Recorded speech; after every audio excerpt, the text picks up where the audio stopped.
أعوذ بالله من الشيطان الرجيم بسم الله الرحمن الرحيم الحمد لله نحمده ونستعينه ونستغفره ونؤمن به ونتوكل عليه ونعوذ بالله من شرور أنفسنا ومن سيئات أعمالنا من يهده الله فلا مضل له ومن يضلله فلا هادي له ونشهد أن لا إله إلا الله وحده لا شريك له ونشهد أن سيدنا ومولانا محمدا عبده ورسوله وصلى الله تعالى على خير خلقه محمد وعلى آله وأصحابه أجمعين أما بعد فأعوذ بالله من الشيطان الرجيم بسم الله الرحمن الرحيم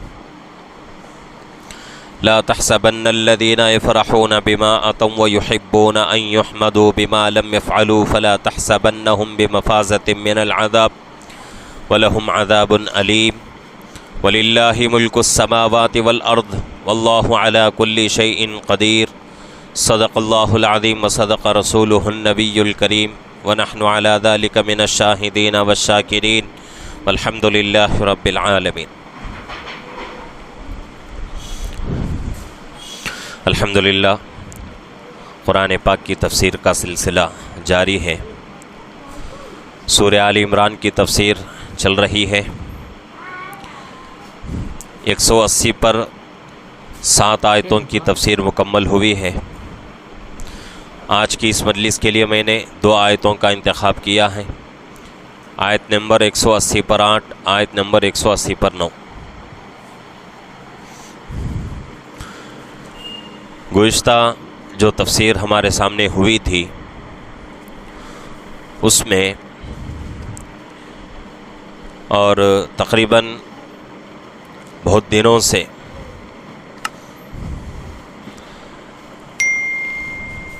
یہودیوں کے برے اعمال اور برے اخلاق کا تذکرہ چل رہا ہے کہ ان لوگوں کے عقائد کیسے تھے، ان لوگوں کے اعمال کیسے تھے، وہ لوگ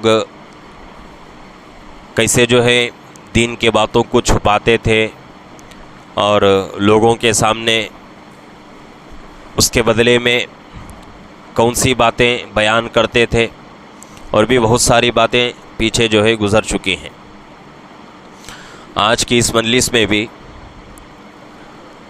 اللہ رب العزت انہی یہودیوں کی ایک بری عادت کا تذکرہ کر رہے ہیں. یہودیوں کے ساتھ ساتھ منافقین کا بھی یہاں جو ہے تذکرہ ہو رہا ہے. پہلے آیتوں کا ترجمہ سنتے ہیں. آج کی پہلی آیت لا تحسبن الذین یفرحون بما اتوا ویحبون ان یحمدوا بما لم یفعلوا فلا تحسبنہم بمفازۃ من العذاب وَلَهُمْ عَذَابٌ عَلِيمٌ.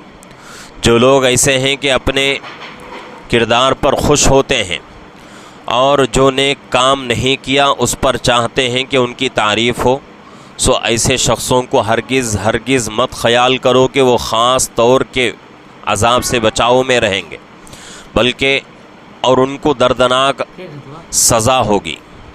دوسری آیت جس میں اللہ رب العزت اپنی قدرت کا مظاہرہ کر رہے ہیں، قدرت کا تذکرہ ہو رہا ہے.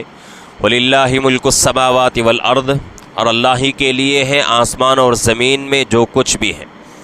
وَاللَّهُ عَلَى كُلِّ شَيْءٍ قَدِيرٌ، اور اللہ تعالی ہر چیز پر پوری قدرت رکھنے والے ہیں. تو آیتوں کا ترجمہ ہوا.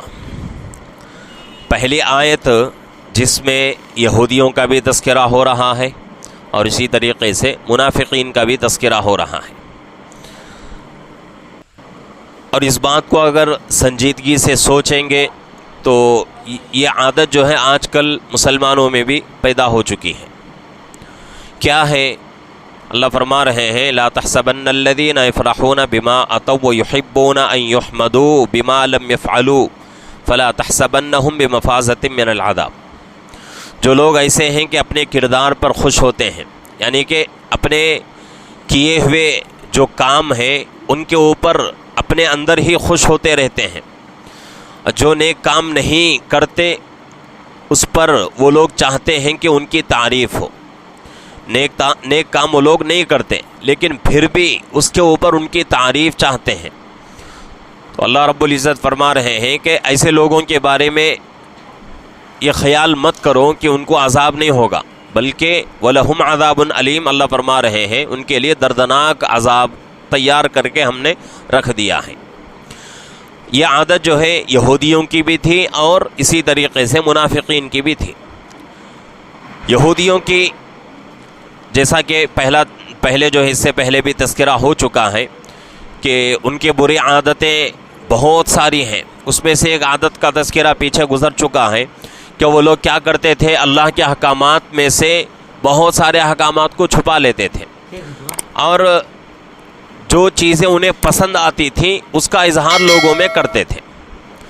جو احکامات ان کے لیے عمل کرنا آسان تھا اور جن چیزوں پر عمل کرنا ان کے لیے کوئی مشکل نہیں، کوئی جو ہے تکلیف اٹھانے کی ضرورت نہیں ہے، تو ایسے احکامات کا وہ لوگ تذکرہ کرتے تھے.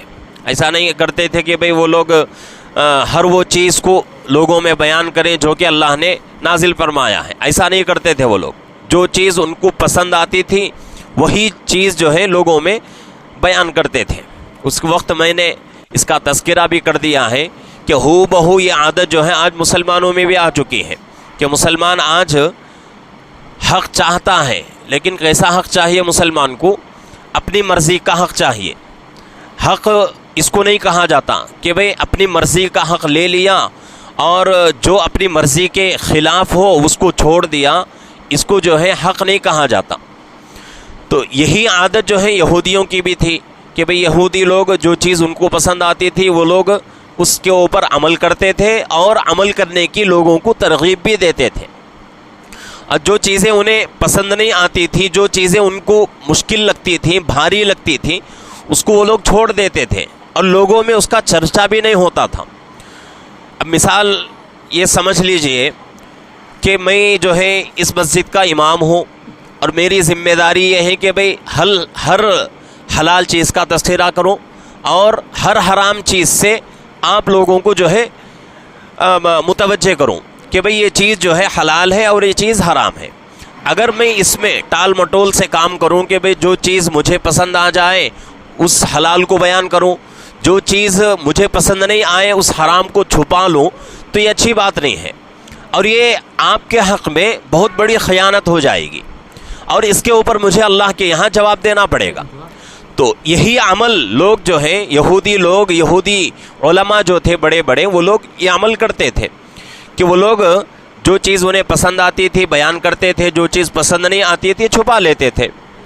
تو اسی طریقے سے ان کی ایک بری عادت یہاں جو ہے جس کا بیان ہو رہا ہے، وہ لوگ کیا کرتے تھے، اپنے سے کوئی کام نہیں کرتے تھے، اچھا کام کوئی بھی نہیں کرتے تھے، اور اچھا کام اگر کبھی ان سے ہو جائے تو وہ لوگ اس کے اوپر خوش بھی ہو جاتے تھے کہ بھئی میں نے یہ کام کر لیا. اور دوسری طرف وہ لوگ یہ کرتے تھے، یہ چاہتے تھے کہ بھئی کوئی اچھا کام ہم نہیں کریں گے لیکن اس کے اوپر ہمیں تعریف ملے، ہماری جو ہے واہ واہ ہو اور ہماری جو ہے شاباشی ہو جائے. یہ لوگ یہودی لوگ یہ چاہتے تھے.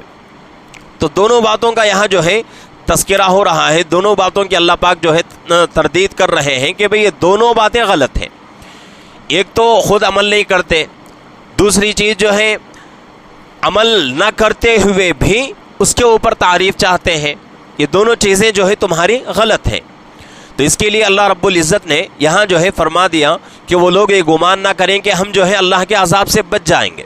ہرگز وہ لوگ اللہ کے عذاب سے اپنے آپ کو بچا نہیں سکتے. دنیا کے اعتبار سے وہ لوگ جو ہے دنیا کے لوگوں کی نگاہ میں اچھے بن جائیں گے لیکن اللہ کے نگاہ میں وہ لوگ اچھے نہیں بن سکتے. اللہ کے نگاہ میں ہر حال میں وہ لوگ جو ہے گنہگار، اور اللہ کے یہاں وہ لوگ سزا کے مستحق اور عذاب کے مستحق ہو جائیں گے. تو اس طریقے سے اب یہاں جو ہے بہت ساری باتیں جو ہے تفسیروں میں لکھی ہوئی ہیں کہ آدمی کو نیک عمل کی توفیق ہو جائے تو آدمی کو کیا کرنا چاہیے، گناہ اگر آدمی سے ہو جائے تو آدمی کو کیا کرنا چاہیے.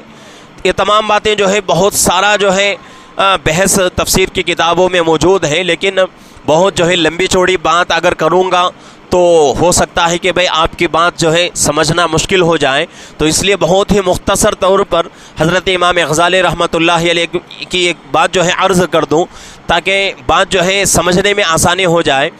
ایسے تو بہت ساری حدیثیں ہمارے سامنے ہیں، مسلم شریف کی ایک لمبی حدیث ہمارے سامنے آتی ہے، ہم بارہا سنتے رہتے ہیں بیانات میں کہ اللہ رب العزت جو ہے ایک شہید کو بلائیں گے، اور اس کی طریقے سے ایک عالم کو بلائیں گے، اور اس کی طریقے سے ایک سخی کو بلائیں گے۔ سخی کس کو کہتے ہیں؟ اللہ نے جس کو مال عطا کیا ہو اور وہ آدمی اللہ کے مال کو دنیا میں خرچ کرتا رہتا ہو، تو ان تینوں لوگوں کو اللہ رب العزت بلائیں گے، بلا کر سوال جواب ہوگا۔ بھئی شہید سے پوچھا جائے گا کہ تمہاری زندگی کیسی گزری، تم نے اپنی زندگی میں کیا عمل کیا میرے لیے؟ تو شہید کہے گا کہ اللہ میں نے اپنی پوری زندگی تیرے کلمے کو اونچا کرنے کے لیے، تیری دین کو پھیلانے کے لیے میں نے جو ہے اپنی زندگی لگا دی ہے، یہاں تک کہ اسی مقصد سے میں نے اپنی جان تیرے راستے میں قربان کر دی، اپنے آپ کو میں نے شہید کر دیا۔ تو اللہ فرمائیں گے کہ بھئی واقعی تم جو ہے بول رہے ہو حقیقت ہے، لیکن اصل جو ہے تمہارے دل کی نیت یہ نہیں تھی، تم یہ چاہتے تھے کہ لوگ مجھے جو ہے کیا کہیں کہ بھئی بہت بڑا مجاہد ہے، لوگوں کی تو تعریف سننا چاہتا تھا، اس لیے یہ کام تیرا، یہ مقصد تیرا پورا ہو چکا دنیا میں، اب کیا ہو جا، جہنم کے لیے تیار ہو جا۔ اللہ رب العزت فرشتوں سے عرض کریں، فرشتوں سے حکم دیں گے کہ اے فرشتوں اس کو جو ہے اوندھے منہ کیا کرو، جہنم میں پھینک دو۔ اسی طریقے سے عالم کو بلائیں گے، عالم سے بھی سوال جواب ہوگا، عالم کہے گا کہ اللہ تیری توفیق سے میں نے علم حاصل کیا اور اس علم کو میں نے پوری دنیا میں پھیلایا۔ تو اللہ کہیں گے کہ بھئی تو جھوٹ بول رہا ہے کہ جو بات تو کہہ رہا ہے پوری دنیا میں نے تیرا علم پھیلایا ہے، اس کا مقصد کوئی اور تھا۔ کیا چاہتا تھا تو دنیا میں کہ لوگ مجھے جو ہے بہت بڑا عالم کہیں، بہت بڑا مفتی کہیں، بہت بڑا قاری کہیں، یہ مقصد تیرا پورا ہو چکا ہے، اب یہاں تیرا کوئی جو ہے اجر نہیں ہے، چل تو بھی جہنم کے اندر داخل ہو جا۔ تو اللہ رب العزت فرشتوں کو حکم دیں گے کہ اس کو بھی جو ہے کیا کرو، اوندھے منہ جہنم میں پھینک دو۔ سخی کو اللہ بلائیں گے، بلا کر کہیں گے کہ بھئی مال دیا تھا، کیسے تو نے میرے احکامات کو پورا کیا؟ تو سخی کہے گا کہ اللہ میں نے تیرا دیا ہوا مال تیرے راستے میں خوب میں نے لگایا ہے، خوب خرچ کیا ہے۔ تو اللہ کہیں گے جھوٹ بول رہا ہے کہ تو اس مقصد سے مال جو ہے خرچ کیا تھا کہ لوگ تجھے بہت بڑا دل والا کہیں، بہت بڑا سخی کہیں، بہت بڑا خرچ کرنے والا کہیں، تو یہ مقصد جو ہے تیرا پورا ہو چکا دنیا میں، اب چلے جا جہنم۔ تو اللہ رب العزت جو ہے ہر اس آدمی کا حساب اسی طرح لیں گے جو دنیا میں عمل کرتا تھا، کس مقصد سے کرتا تھا، کس نیت سے کرتا تھا۔ تو اس لیے کہا جاتا ہے کہ ہر عمل میں، چاہے چھوٹا عمل ہو چاہے بڑا عمل ہو، اخلاص کا ہونا بہت ہی ضروری ہے۔ اخلاص اگر نہ ہو تو ہمارے اعمال، ہماری عبادتیں ہی ہمارے لیے وبال جان بنیں گی۔ جیسا کہ حدیث کی کتابوں میں ایک روایت آتی ہے جس کا مفہوم خلاصہ یہ ہے کہ جہنم میں ایک حصہ ایسا ہے، جہنم میں ایک حصہ ایسا ہے، وہ اس حصے سے پوری جہنم روزانہ 70 مرتبہ پناہ مانگتی ہے۔ جہنم کے اس حصے سے پوری جہنم جو ہے روزانہ 70 مرتبہ پناہ مانگتی ہے اللہ سے، اے اللہ میں خود جہنم ہوں لیکن پھر بھی تجھ سے پناہ مانگتی ہوں، اے اللہ مجھے اس حصے سے بچا لے۔ اور اس حصے میں اللہ کس کو ڈالیں گے؟ ریاکار کو، دکھاوے کے لیے جو لوگ عمل کرتے ہیں ان لوگوں کو اللہ اس حصے میں ڈالیں گے۔ تو آپ سوچیں گے بھئی وہ حصہ کتنا خطرناک ہوگا، جہنم خود اس حصے سے پناہ مانگے تو وہ حصہ کتنا خطرناک ہوگا، ہم جو ہے اندازہ کر سکتے ہیں۔ تو اس لیے ضروری ہے کہ جو بھی عمل ہو ہم سے وہ صرف اور صرف اللہ کے لیے ہو، اللہ کو راضی کرنے کے لیے ہو۔ چھوٹا عمل ہم کریں تب بھی اللہ کو راضی کرنے کے لیے، بڑا عمل ہم کریں تب بھی اللہ کو راضی کرنے کے لیے۔ گھر میں اگر ہم نماز پڑھ رہے ہیں، کوئی بھی ہمیں دیکھ نہیں رہا ہے، اس وقت بھی ہم نماز کس نیت سے پڑھیں؟ اللہ کو دکھانے کے لیے، اللہ کو راضی کرنے کے لیے۔ اور بھرے مجمع میں مسجد میں آ کر نماز ہم پڑھ رہے ہیں تب بھی ہمارا مقصد کیا ہو؟ اللہ کو راضی کرنا ہو۔ چھپا کے ہم صدقہ کر رہے ہیں تب بھی ہمارا مقصد کیا ہو؟ اللہ کو راضی کرنا۔ دکھا کے ہم صدقہ کر رہے ہوں، مال خرچ کر رہے ہوں، تب بھی ہمارا مقصد کیا ہو، نیت کیا ہو؟ اللہ کو راضی کرنا ہے۔ تو ہر حال میں چاہے وہ پوشیدہ اعمال ہوں چاہے ظاہر کر کے عمل کرنے والے ہوں، ہر عمل اللہ کے لیے کرنے والے بنے، یہ اخلاص ہمارے اندر پیدا ہونا ضروری ہے۔ حضرت امام غزالی رحمۃ اللہ علیہ کی بات جو ہے عرض کرتے کرتے میں نے جو ہے یہ حدیث بیچ میں سنا دیا، تو حضرت امام غزالی رحمۃ اللہ علیہ فرماتے ہیں کہ اگر اللہ تعالیٰ کسی کو نیک کام کی توفیق عطا فرمائے، مثال کے اعتبار سے کسی کو اللہ رب العزت جو ہے فرض کے علاوہ کبھی جو ہے 2 رکعت نفل پڑھنے کی توفیق عطا فرمائے، اور توفیق ملنے کے بعد اس آدمی کو اللہ کی اس توفیق کے اوپر خوش ہونا ضروری ہے۔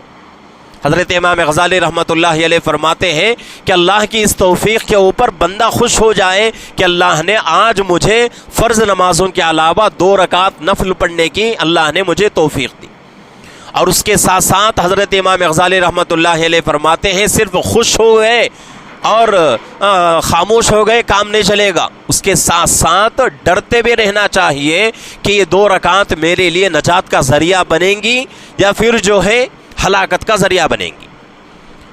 ایک طرف اللہ کی نیک توفیق کے اوپر اللہ کا شکر بھی ادا ہو، اور اسی نیک توفیق کے حاصل ہونے پر دوسری طرف جو ہے ڈرتا بھی رہے کہ بھئی اس عمل سے اللہ راضی ہوا یا نہیں۔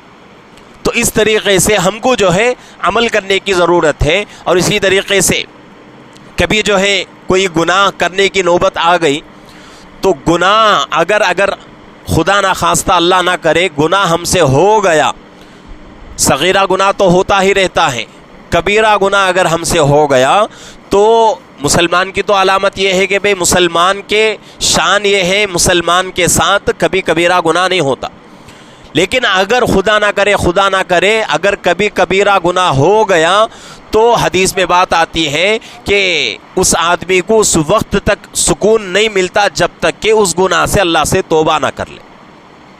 یہ مسلمان کی علامت ہے، مسلمان کی نشانی ہے۔ اگر کوئی آدمی کبیرہ گناہوں پہ گناہ کر رہا ہے اور ذرہ برابر بھی اس کو احساس نہیں ہو رہا ہے تو سمجھ لے کہ اس کا ایمان بہت ہی کمزور ہو چکا ہے، بہت ہی اس کا ایمان کمزور ہو چکا ہے۔ جب ایمان کی سطح جو ہے بالکل نیچے درجے میں جا کر گر جاتی ہے تو آدمی کو پھر احساس نہیں ہوتا، کتابوں میں لکھا ہوا ہے کہ اگر کوئی آدمی کوئی نیک کام کرے، نیک کام کرنے کے بعد اللہ سے ڈرے کہ اس نیک کام میں نے کر لیا، یہ نیک کام اللہ کی توفیق سے، کبھی میری زندگی میں اس نیک کام کی وجہ سے میرے دل میں تکبر آ گیا تو میری حالت کیا ہے۔ اگر یہ تصور آدمی کے دل میں آ گیا تو ہمارے علماء فرماتے ہیں، بزرگان دین کا مقولہ ہے کہ اللہ رب العزت اس کی وہ عبادت قبول کر رہے ہیں۔ اللہ کسی کے بندے کی عبادت کو قبول کرتے ہیں تو اس کے آگے پیچھے سوچنے کی توفیق دیتے ہیں۔ اگر کسی عبادت میں اللہ رب العزت جو ہے سوچنے کی توفیق نہیں دے رہے ہیں تو گویا اس عبادت میں کچھ کمی ہے، اور ظاہر سی بات ہے کہ بھئی آدمی جب کوئی نیک عمل کر لے، مثال کے اعتبار سے ایسے تو نیک اعمال ہم لوگ جو ہے بہت سارے کرتے رہتے ہیں، نمازیں پڑھتے ہیں، روزے رکھتے ہیں، صدقہ خیرات کرتے رہتے ہیں، تو نماز پڑھنے کے بعد آدمی کو جو ہے ایک قسم کی خوشی محسوس ہوتی ہے، جیسا کہ حدیث پاک میں بات آتی ہے روزے دار کو 2 مرتبہ خوشی ملتی ہے، روزے دار کو 2 مرتبہ خوشی نصیب ہوتی ہے۔ ایک مرتبہ جب روزہ افطار کرے اس وقت خوشی ہوتی ہے، کیوں خوشی ہوتی ہے کہ بھئی دل اس کا اس بات پر مطمئن ہو جاتا ہے کہ بھئی آج کا جو ذمہ داری میرے اوپر تھی آج کی وہ ذمہ داری میری پوری ہو گئی، اب آنے والا روزہ اس کا بھی جو ہے آدمی کو احساس رہتا ہے، لیکن وہ آنے تک وقت اس کے اوپر روزہ فرض نہیں ہے، وہ وقت آنے تک اس کے اوپر روزہ فرض نہیں، آنے والا زمانہ آنے والا وقت جو ہے بتائے گا کہ بھئی وہ عبادت اس آدمی کے اوپر فرض ہوگی یا نہیں، فرض ہونے سے پہلے کیا اس کی زندگی ختم ہو جائے گی یا باقی رہے گی، وہ وقت بتائے گا۔ لیکن اگر آدمی روزہ رکھ لے تو ہم سب جو ہے اس سے جو ہے ہم سب کو سابقہ پڑتا رہتا ہے کہ رمضان کے مبارک مہینے میں صبح سے ہم لوگ روزہ رکھتے ہیں، روزہ رکھ کر افطار کے وقت جب ہم افطار کے لیے بیٹھتے ہیں، افطار کرنے کا وقت آتا ہے، دعا جب پڑھائی جاتی ہے تو اس وقت ایک عجیب قسم کی خوشی محسوس ہوتی ہے۔ اگر کسی کو یہ خوشی محسوس نہ ہو تو ہم جو ہے اس کے اوپر کچھ کلام نہیں کر سکتے، کچھ بات نہیں کہہ سکتے کہ بھئی کیوں خوشی اس کو محسوس نہیں ہو رہی ہے، ورنہ تو خوشی ہر حال میں ہونا ہی ہونا ہے۔ کیوں؟ حدیث کے الفاظ ہیں، اللہ کے نبی صلی اللہ علیہ وسلم کا فرمان ہے کہ روزے دار کو 2 مرتبہ خوشی ہوتی ہے، ایک افطار کے وقت اور ایک قیامت کے دن جب اس کو اس عمل کا اجر دیا جائے گا، ثواب دیا جائے گا، تو اس وقت بھی اس کو بے حد خوشی ہوگی۔ تو اسی طریقے سے یہ کام اور یہ بات صرف روزے کے اندر نہیں ہے، بلکہ ہر عبادت میں یہ کام ہوتا رہتا ہے۔ اور میرا تجربہ اگر میں کہوں تو کبھی میں سفر میں جاتا ہوں، سفر میں جانے کے بعد عام طور سے جو ہے جماعت کے ساتھ نماز پڑھنے کی توفیق نہیں ہوتی، اس لیے کہ سفر کا معاملہ رہتا ہے، کبھی جو ہے سفر کرتے کرتے جماعت کی نماز چھوٹ جاتی ہے، بعد میں آ کر الگ سے نماز پڑھنا پڑتا ہے۔ تو میں جو ہے جب اپنے جو ہے کسی ساتھی کے ساتھ سفر میں جاتا ہوں اور اس وقت جماعت کی نماز اگر مل جائے تو میں اپنے ساتھیوں سے کہتا ہوں کہ بھئی ہمارا یہ سفر کامیاب اس وجہ سے کامیاب ہوا کہ سفر بھی ہو رہا ہے، اس کے ساتھ ساتھ جماعت کی نماز بھی ہم کو مل رہی ہے۔ تو اس طریقے سے ہم کو خوشی ہونی چاہیے ہر عبادت کے اوپر۔ تو یہ جو ہے فطری چیز ہے کہ آدمی کوئی نیک کام کرے اور فوراً جو ہے اس کو خوشی محسوس ہوتی ہے، یہ انسان کی فطری چیز ہے۔ تو اسی طریقے سے اللہ رب العزت جو ہے یہاں ان 2 باتوں کی جو ہے تردید کر رہے ہیں، جو لوگ اچھے کام نہیں کرتے اور اسی طریقے سے اچھے کام نہ کرتے ہوئے بھی ان اچھے کاموں کی تعریف لوٹنے کی کوشش کرتے ہیں، جیسا کہ آج کل بہت سارے لوگ کرتے رہتے ہیں۔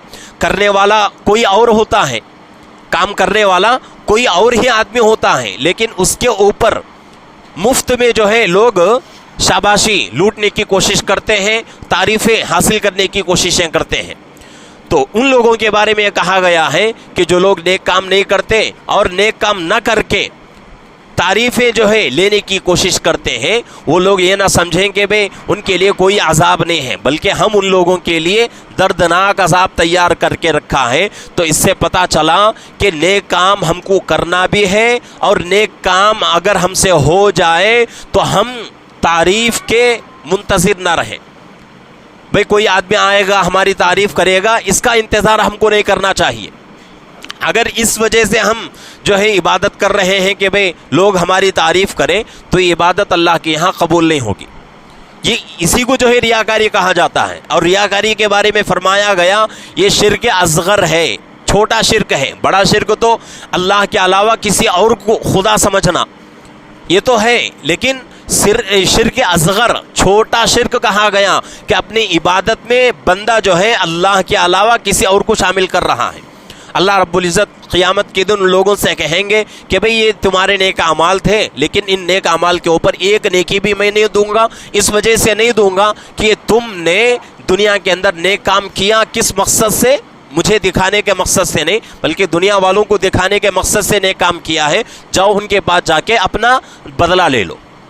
تو اس لیے ضروری ہے کہ ہم جو ہے خود نیک کام کریں، نیک کام پر کسی کی تعریف کے ہم منتظر نہ رہیں۔ اور دوسری بات یہ ہے کہ بھئی کوئی آدمی ہمارے سامنے اچھا کام کر رہا ہے، امت کے فائدے کے لیے کام کر رہا ہے، ہم خود نہیں کر رہے ہیں بلکہ کوئی دوسرا آدمی کر رہا ہے، تو اس کی ہمت افزائی بھی کرنا ہمارے لیے ضروری ہے۔ اب تفسیر میں بات آ گئی، مفتی صاحب نے کہہ دیا تعریف کے منتظر نہیں رہنا چاہیے، تو اس کا مطلب یہ نہیں کہ بھئی دوسرا آدمی جو ہے نیک کام کر رہا ہے اور انسانیت کا کام کر رہا ہے، اس کے لیے 2-4 باتیں بھی ہماری زبان سے نہیں نکل رہی ہیں، یہ بھی اچھی بات نہیں ہے۔ یہاں تعریف کا مطلب اپنی ذات کے بارے میں، بھئی مجھ سے کوئی نیک عمل ہو گیا، کوئی جو ہے ایسا عمل جو پیچھے زندگی میں نہیں ہو سکا، اللہ نے آج توفیق دی، میں نے کر لیا، اس عمل کے اوپر میں انتظار نہیں کروں گا لوگوں کی تعریف کا، یہ بتانا مقصود ہے۔ اگر کوئی آدمی نیک کام کر رہا ہے تو اس کی جو ہے اس کے سامنے یا اس کے پیچھے جو ہے ہم 2-4 الفاظ اس کی ہمت افزائی کے لیے کہہ دیں، تو یہ چیز اس کے لیے اس عمل میں ثابت قدمی کا ذریعہ بن جائے گا۔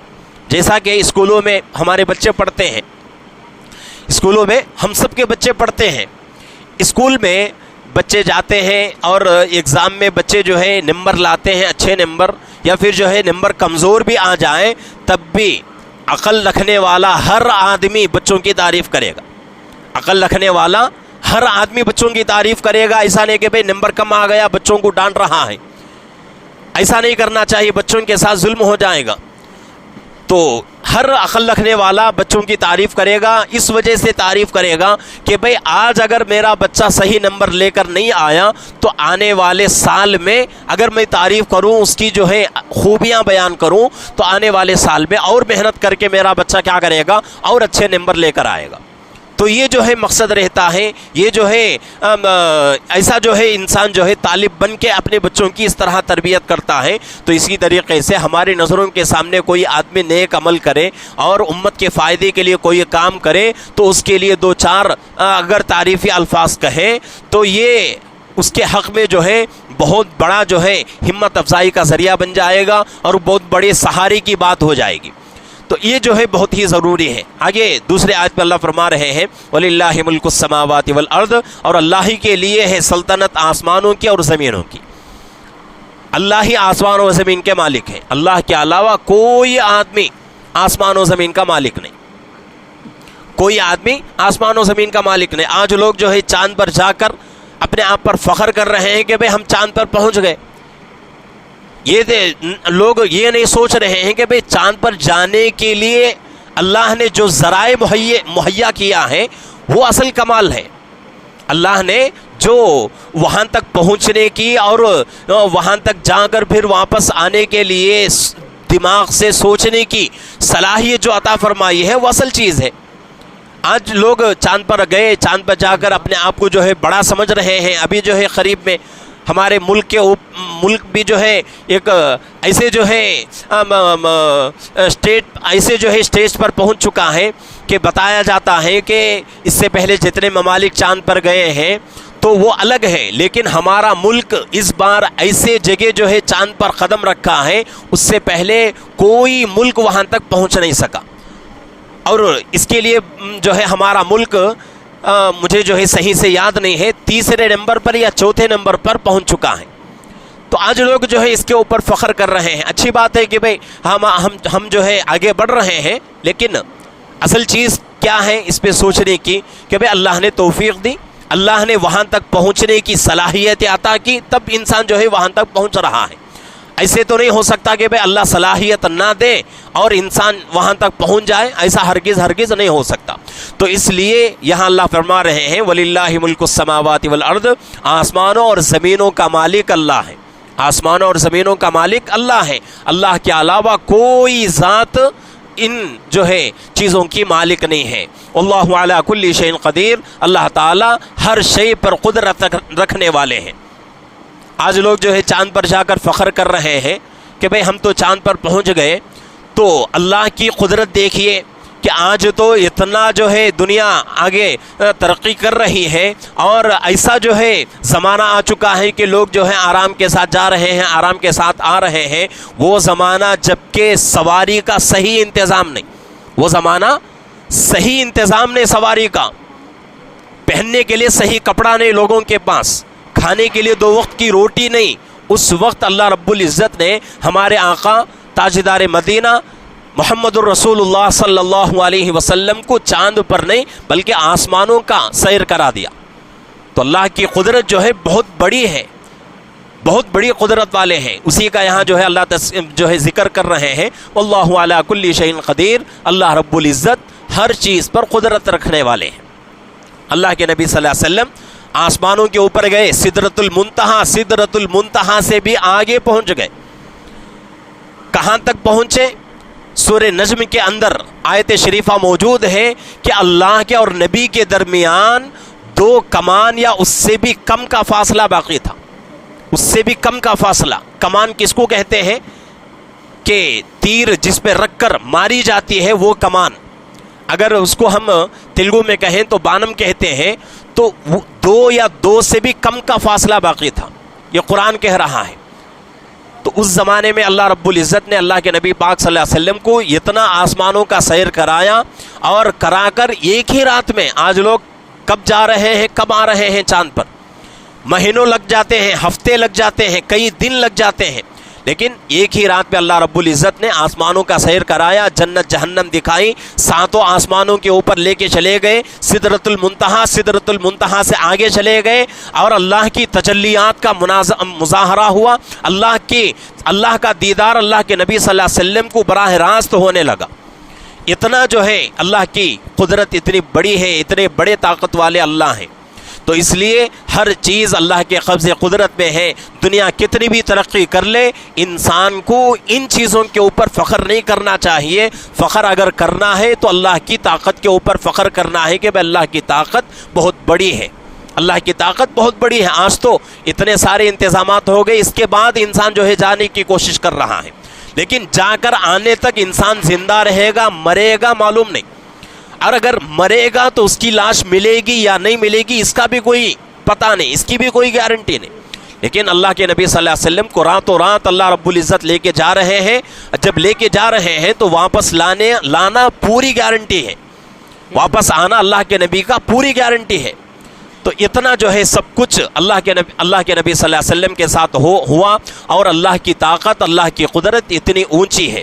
تو ان چیزوں سے ہم کو متاثر نہیں ہونا چاہیے، اصل چیز اللہ کی قدرت کے اوپر ہماری نگاہ ہو۔ آج کتنے سارے مسلمان جو ہے اس بات کے اوپر بہک رہے ہیں کہ بھئی ہماری جو ہے ترقی ہو چکی، ہمارا نام ہو رہا ہے، ہماری جو ہے عزتیں ہو رہی ہیں، پوری دنیا میں ہمارے چرچے ہو رہے ہیں، اس سے کوئی انکار نہیں، پوری دنیا میں ہمارے چرچے ہو رہے ہیں۔ پیچھے زندگی میں دیکھیں اللہ کی قدرت کو، اور آج کی زندگی میں بھی دیکھیں اللہ کی قدرت کو۔ اللہ کی قدرت کے سامنے ہر طاقت ہیچ ہے، کوئی طاقت کسی کام کی نہیں۔